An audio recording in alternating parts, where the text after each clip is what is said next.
Welcome to HR Voices. A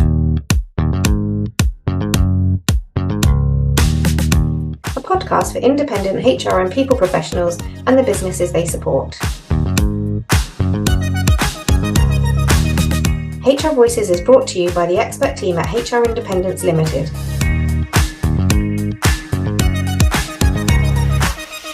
We hope you enjoy. Hi everyone, and welcome to the next edition of the HR Voices podcast. I'm your host today, Charlotte Allfrey. I'm joined by my co-host Mary Asante, and our guest today, hi there Mary, and our guest today is Amber Massey. Hi Amber. Hi, thank you for having me. You're very welcome. It's lovely to have you. So we've looked at a few different models, as you know, the associate model, the employee model, partnership model, and whether you use social media as your main focus. And also we've talked to other professionals in the arena of L&D. So what we wanted to do now is talk to Amber about different types of engagement on an interim or a contract basis, which is another big area and another way that if you are following a consultant's journey or you're self-employed or you're thinking about going self-employed, it's another option. So Amber, give me a little bit of an introduction about you. Tell us a little bit about yourself and how you operate. Yeah, lovely to meet you both. My name's Amber Massey, as we've said. My business is Massey Technical Services, which I started in 2014. And I had quite a traditional journey prior to that. Went to university, did a degree in HR management at the time, graduated 1997. So it was there wasn't many courses around at that time, but I did get graduateship, I think it was at the time of the CIPD or whatever it was called, Institute of Personnel and Development, I think it was back then. And then I went into employment. I started out at an iron foundry, so very heavy engineering. I live in the Midlands, so there's lots of engineering companies around there. Then I went to a factory and did HR there for a couple of years. Then I started in more professional services, probably by chance more than just looking for a different challenge, and worked for a small business called Sitex that did facilities management, building and surveying services. Love that. Had some really high profile clients, McKinsey and Company, Coca-Cola.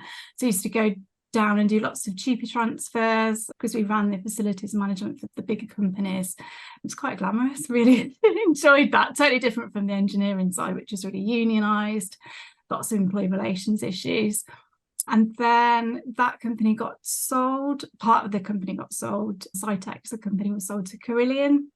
So I cheaper transferred myself to Carillion. Quite a difficult experience. Did not enjoy it at all. Probably 6 months later, took a move to another professional services company, which was Capita.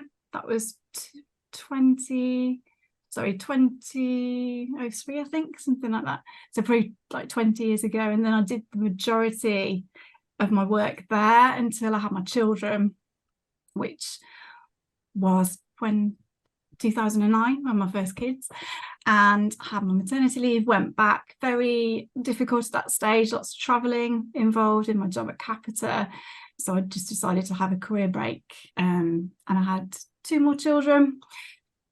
Then 2014, started at my own consultancy business, which was sort of on my list of things that I wanted to do. And I got a client, which was an estate agent, a really lovely company, still work with them now. And yeah, they had a few employee relations issues, did a couple of settlement agreements, disciplinary grievances, those sorts of things, but quite small compared to what I'd been involved in before. And when I was at Capita, which was lots of restructures, lots of cheapy, quite complex working environment with lots of different groups of people, lots of different business areas. So I had employment law solicitors was one of the business areas. I had to do a restructure with them, which was really quite difficult at the time. But it was just something that I did, and I don't think I realised what skills I had when I was at Capita. When I on a secondment to a joint venture that Capita were involved with. So lots of really complex things that I'd been involved with before. So although I could do disciplinary grievances, all those sort of day-to-day ER types of work, I don't know, it wasn't really scratching my itch. So as I got more and more capacity, as my children went to school, I had some more time, I started looking for pieces of work, just doing sort of consultancy work for small businesses. And I had some really lovely clients, but they're very small. And so once I'd done a contract of employment or a staff handbook or something like that, they were gone because they didn't have the employee relations side of things that I was skilled at.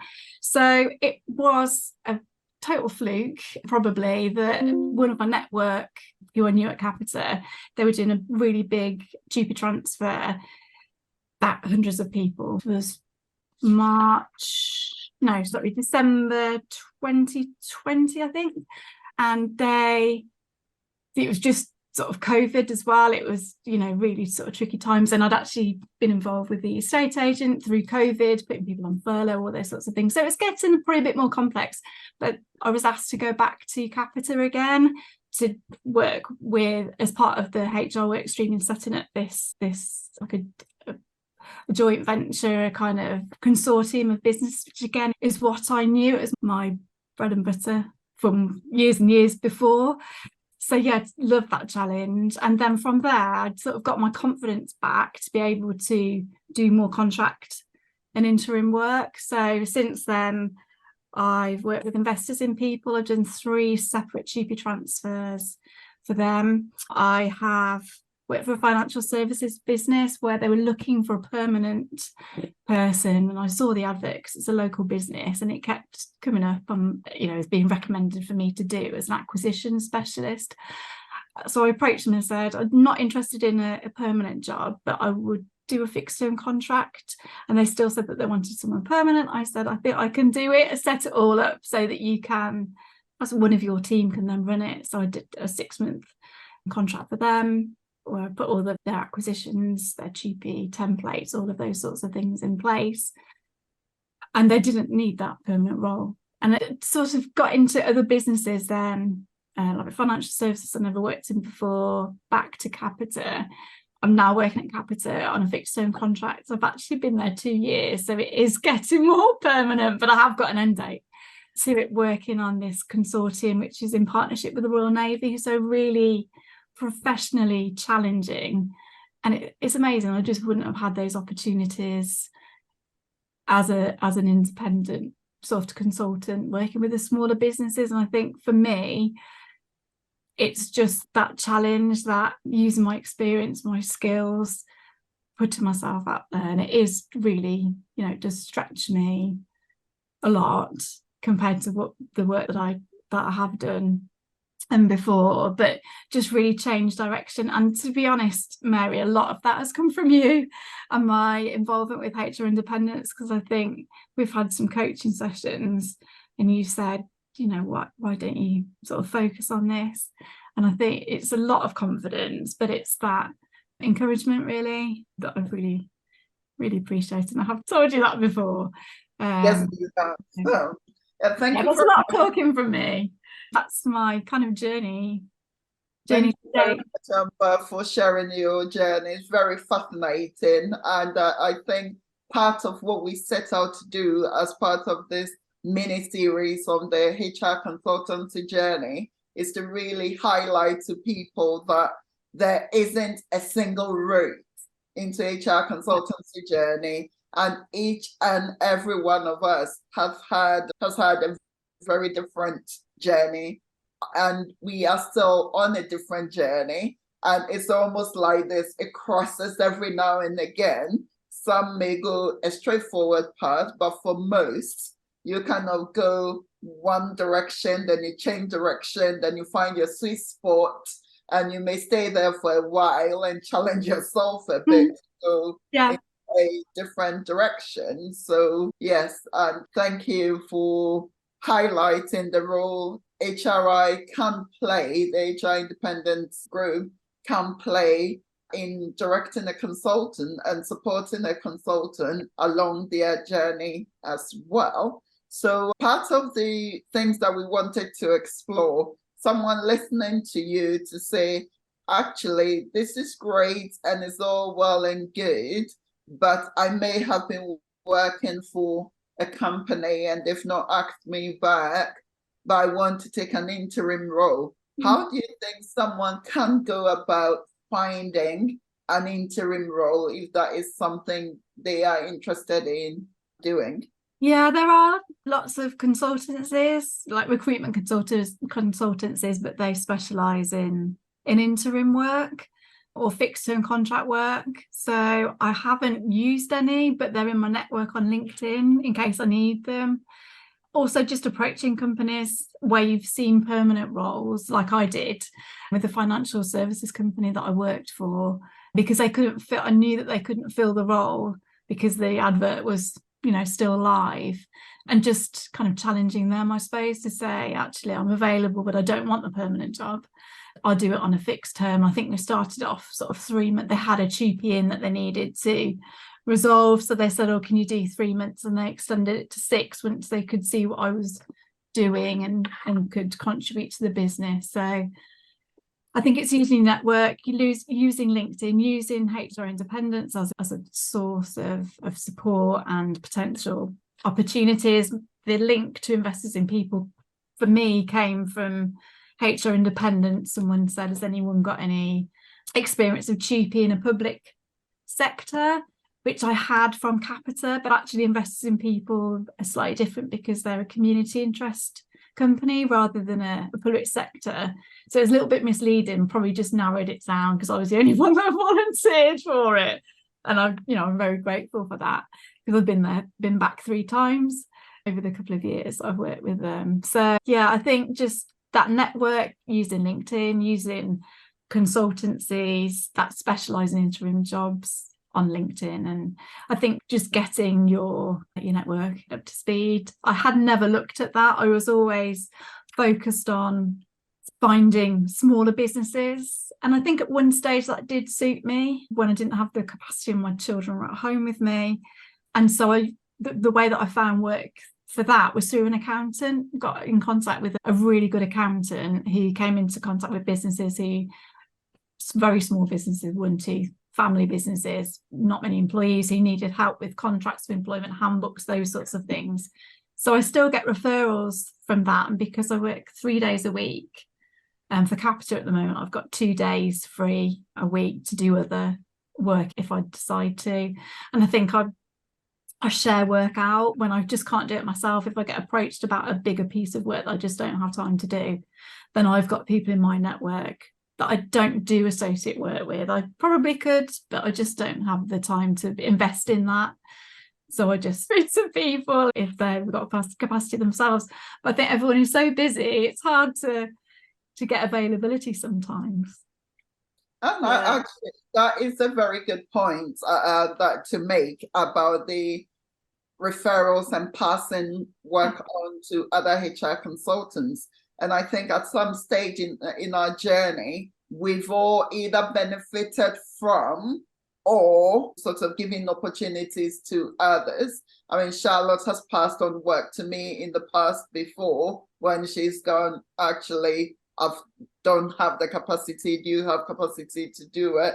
I'll sometimes talk to her about, do you have capacity to do something? And she may say, actually, no. And then you would tap into your network to see who else is out there and who can. And that is really important to note, I think, in the HR consultancy space. And we've been saying consistently, and all our guests have been saying in these mini episode series, that when you become an HR consultant, actually, it's not too much about competition. It's more about collaboration. Yeah, and totally. Very important to point out. And I think that was part of what I enjoy about doing contracts and interim work, is that I can work as part of a team, again, which I miss, because I think when you're out there working with smaller businesses, you're their expert, which is brilliant. But I think the community and the teamwork, I really miss that, because I'd always worked in a team all the way through my career up until the point where I started my own business. So I think that I enjoy that part of it. I do get too attached. That's definitely a learning point. But I get too attached. I get too involved. But that's just me. And then I leave and I have sort of grief about I do I think get offered permanent jobs and I'm like, I don't want a permanent job, because I like the change and the uncertainty. Yeah, when you're coming towards the end, you think, what am I going to do next? And I've been lucky so far, touch wood, that I've had sort of continuous work. And there might be times in the future where I don't, and I might just do something else. But at the moment, it works for me. And I think just being flexible. Another thing I just wanted to say was, sometimes it works for me and for the client that I'll invoice via my business. Sometimes I'll just go on a fixed term contract. I have worked via an umbrella company on a day rate before. So I try and be flexible with that and not say, I'm only doing day rate, I'm only charging this much money, and if you don't like that, then it's not going to work out. I'm always, because it's my nature probably, quite flexible and quite amenable to discussing fixed term contracts or invoicing via my company, depending on what works best for that client. So I guess you've got a good accountant then, because obviously that becomes a bit of a tax number crunch at the end of the year. It is. And I think, well, if I earn the money, I get taxed on the money. So yeah, I more now probably through fixed term contracts. But I'm still not an employee, if you know what I mean. So that works for me. I don't know what happened to my pension. I've ever be able to retire, But it works at the moment, and it might change. And I think that's what I've learned, is that it doesn't have to be one way. You can kind of diversify and change direction and not be scared to. And I think your imposter syndrome sometimes kicks in when you start for a new client, and you think, oh my God, I'm teaching HR people sometimes about how to do GP, and they're listening to me, and it's just sort of, they value my experience, my skills, but sometimes you do doubt yourself. And I think that's just sort of human nature, I think, isn't it? But I think it's definitely a specialist area, though, that people don't, a lot of HR people don't always come across, or you don't come across very often, particularly in small businesses. So it is an area of specialism that, you've definitely sort of tapped into a niche in the market there, haven't you? Yeah, and again, all credit to Mary for kind of directing me that way, because I didn't see it. I just thought, oh yeah, I've done GP for like 10 years and all sorts of in, out, shake it all about, acquisitions, all of it. So yeah, I didn't realise that. I really didn't. So when I was doing like contracts of employment, handbooks, all that sort of stuff, it was paying the bills, but it just wasn't really what I wanted to do. And I think I have tried to network and tried to support people who are involved in GP. For free. I don't charge it. If people have got GP that they're dealing with, I enjoy it, because at the moment I'm not involved in GP in my work at Capita. So just to keep at my own kind of skill level, I will get involved in things with other professionals that need support. Yeah. Excellent. Yeah, thank you for sharing that. And I think you've touched on a number of things there. One, and Stella, thank you for highlighting the role of an accountant, or the importance of an accountant when you are working, especially in the interim or flexible capacity, because you will get to the end of the year where you just have to do a mixture of self-assessment, business accounts, and the rest of it to make sure that it all pulls together. And with IR 35, it's important that you understand the need and the use of umbrella companies if necessary, because some organizations may not, although you've got your own consultancy, some organizations may not accept that as an option. So you might have to go through an umbrella company to be able to do that and deliver that particular contract. But I can see sort of your face light up when you talk about some of your contracts. And I think it's very important to highlight that when you're doing what you love, it really makes a difference to your journey as a consultancy, etc. and stuff. So yeah. I do. Some days I don't, but most of the time I do. And I've looked back on all of the experience that I've had, and it is only 3 years, but yeah, and I can see a future in it for me. So yeah, I've been lucky. I've been continuously engaged all over those 3 years. And like I said, it might change. You don't know. It might be dips in the market, a recession. I don't know how that sort of impacts on that only increases 2p chances. Yeah, true. And I think, like I've said, Mary, I do really appreciate the support that you've personally given me and that HR Independents have given me. Just that confidence, that support, that network, it's really important. I think LinkedIn has got its part to play with that, but I think it's the community feel of HR Independents that it's different. It sort of brings it to life. LinkedIn's very sort of transactional. It sort of gets the job done, but actually it's being part of this team and community that is just really a valuable resource. That's really lovely to hear, because it's something that we work very hard at HR Independents to try and maintain, however the membership grows and changes. We want to maintain that support and community and collaboration and learning, because I think it's really important to have support when you are working independently. It is, yeah. I think that teamwork is something that you probably get when you're employed, but then when you go out on your own, it's exciting, it's exhilarating, it's challenging, everything else, but it's easy to feel quite isolated. So yeah. And do you still, just interested in the fear factor, so as a consultant, consultants that work daily, hourly, on small company projects, the work can be very sort of peaks and troughs, ups, highs and lows. Do you still have a little bit of that fear that where the next piece is coming from? Yeah, I do. I mean, Capita's a big company. I've got my contract. I've got like a month's notice. You've got that ability to to sort of depend on the income for that period of the contract, which is really nice in lots of different ways.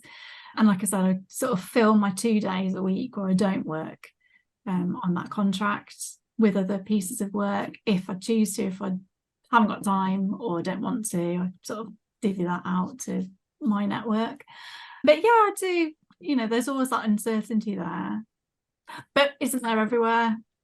A lot of the team that I work with, they're employed by Capita in a similar position. So I think, financially, yes, you have to think about that. But I think that we've spoken about this lots of times. There's lots of work out there, and I think that community, that network, the sharing, if you ask for help, if you say I'm available, people would generally contact you and say, oh, I've got extra work. And I think that link and that network, that's really important.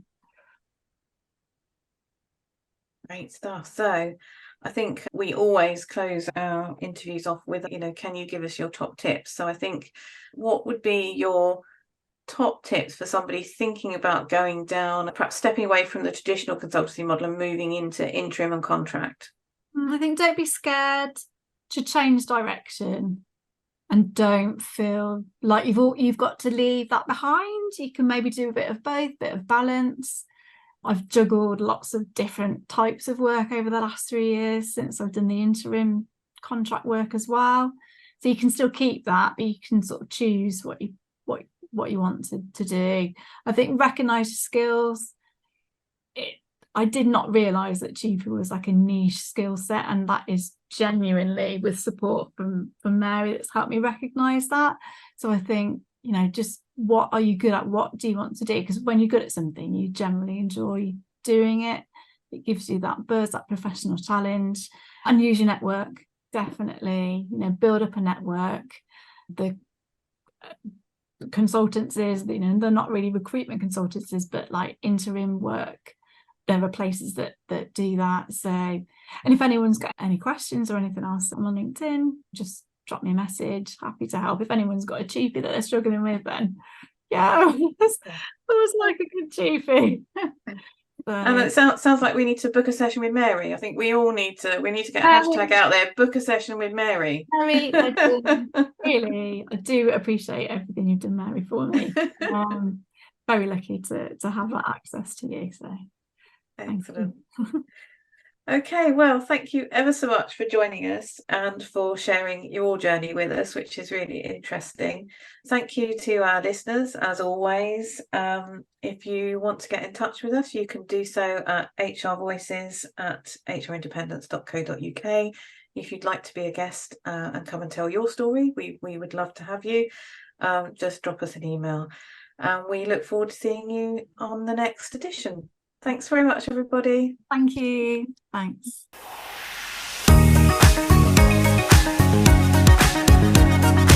We hope you enjoyed this episode of HR Voices. If you have a topic you'd like us to cover or would like to be a guest, we'd love to hear from you. Connect with us on social media or email us at hrvoices@hrindependence.co.uk. Tune in next time.